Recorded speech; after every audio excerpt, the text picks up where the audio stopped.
I love being a dad to 4 children, but one of the hardest things about parenting is having to hold your little baby as they're crying and looking up at you while they're getting an injection. It breaks your heart to see how much it hurts them. So why would we do it? It's because we love our kids, and we know that protecting them and helping them and loving them sometimes means things that are hard and uncomfortable and hurt. And also because we know the pain and discomfort is brief and the benefit is a lifetime. The Bible says God is our Father. He knows us and He loves us as His children. He loves us perfectly. He cares and knows and understands us completely. So why is there suffering in the world that our perfect God made?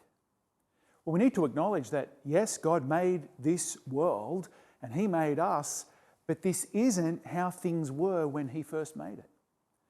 God made a world without suffering and death, without war and crime, without violence and corruption. But humanity broke it.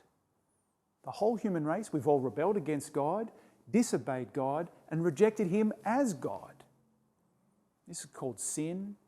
Sin is the reason suffering entered the world. So let me give you 3 things the Bible says about suffering. Firstly, suffering is a warning sign of danger. The author C.S. Lewis, who wrote the Chronicles of Narnia, knew suffering personally.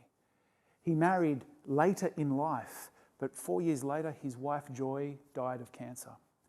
And he put it this way: pain insists upon being attended to.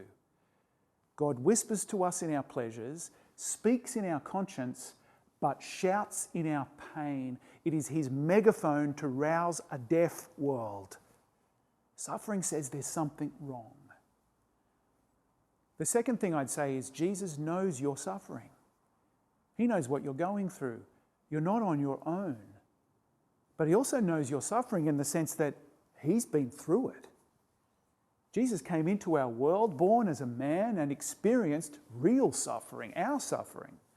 Physical pain and emotional pain and relational heartbreak and spiritual suffering. He was rejected and mocked and ignored and beaten and even killed. He knows suffering. But more than that, Jesus is the answer to our suffering, because He can turn our suffering into something eternally good.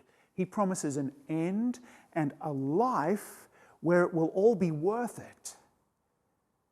He suffered in our place for us to rescue us for a life of perfect joy in a world of perfect love.